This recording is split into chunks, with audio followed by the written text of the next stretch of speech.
மாறாதவராக இருக்கிறீர் ஆண்டவரே. ஆகையினால் ஆண்டவரே, எப்படிப்பட்டதான விசுவாசத்தோடு, எப்படிப்பட்டதான ஜெபத்தின் அடிப்படையிலே இந்த ஊழியம் ஆரம்பிக்கப்பட்டு கட்டி எழுப்பப்பட்டதோ ஆண்டவரே, ஹல்லேலூயா, அதுபோல இந்த சபையானது இன்னும் வளர்ந்து பெருகட்டும்.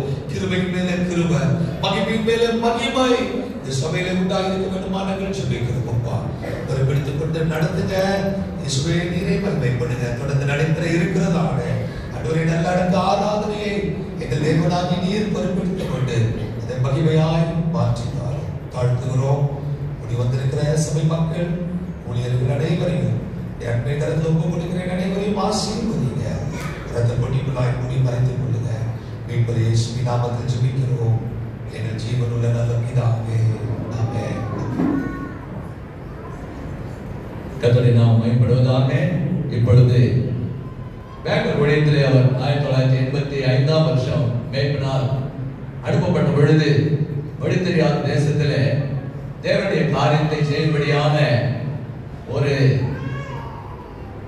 பலன் இல்லாத நிலையில அவர் அனுப்பப்பட்டார். இளம் பிராயம், மொழி தெரியாது, வாலிப பிராயம். ஆனாலும் அழைப்பு யாருடையது? என்று அனுப்பினது தம்முடைய மகிமையான தகப்பனாக இருந்தாலும் அவர் தேவனுடைய அழைப்பை பெற்றவர். அல்லேலூயா. தேவனால் அனுப்பப்பட்ட ஒரு மனுஷன் இருந்தார். அவன் பேர் யோவான் எழுதியிருந்தது போல தேவனால் அனுப்பப்பட்டு இந்த மாதவருக்கு வந்தவர் அவர். அல்லேலூயா. அநேகருக்கு சாட்சி தெரியும். பாஸ்டருடைய சாட்சி புஸ்தகம் நம்ம இருக்கிறது தெரியும். என் ஜீவன் கிறிஸ்துவிலே என்று. அப்போ மாதவருக்கு என்று அனுப்பப்பட்ட அந்த ஊழியத்துல அவர் தன்னுடைய மகனை அனுப்பினார் பெங்களூருக்கு. பெங்களூர் சின்ன ஊர்ல, பெரிய பட்டணம் தான். ஆனாலும் கூட மொழி தெரியாத தேசத்திலே கர்த்தருடைய தாசன் சொன்ன அழைப்பின் பேரிலே கீழ்ப்படிந்து புறப்பட்டு போனால் எழுதியிருக்கிறபடி புறப்பட்டு போன ஊழியத்துல கிட்டத்தட்ட 40 வருஷங்களாக பெங்களூர் பட்டணத்துல அடிக்கடி காலையில் கூட ஒரு சாட்சி சொன்னாரு. சைக்கிள்ல சுத்தாத இடமே இல்லை பெங்களூர்ல. அப்போ அவ்வளவு மகிமையான அந்த ஸ்தலத்திலே ஒரு நல்ல திருச்சபையை ஏற்படுத்தும்படி, அங்கே தொடர்ந்து செய்யும்படி, அநேக குடும்பங்களை தேவனுக்கு என்று ஆயத்தப்படுத்தும்படியான ஒரு மிகப்பெரிய பணியை கீழ்ப்படிந்து அவர் நிறைவேற்றினார். அல்லேலூயா, அல்லேலூயா.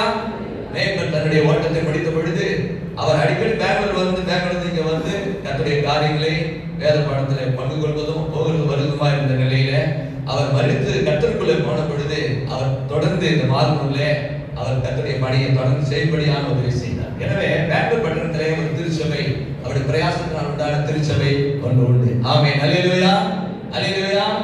பிஞ்சுமா இருக்கிற அந்த ஜனத்தின் மத்தியிலே அவர் ஒவ்வொரு ஆத்துமாக்களாய் பிரயாசத்தோடு கூட ஆண்டவர் கர்த்தருக்குள்ளே ஆயத்தப்படுத்தின ஒரு மகிமையான சபையை உண்டு.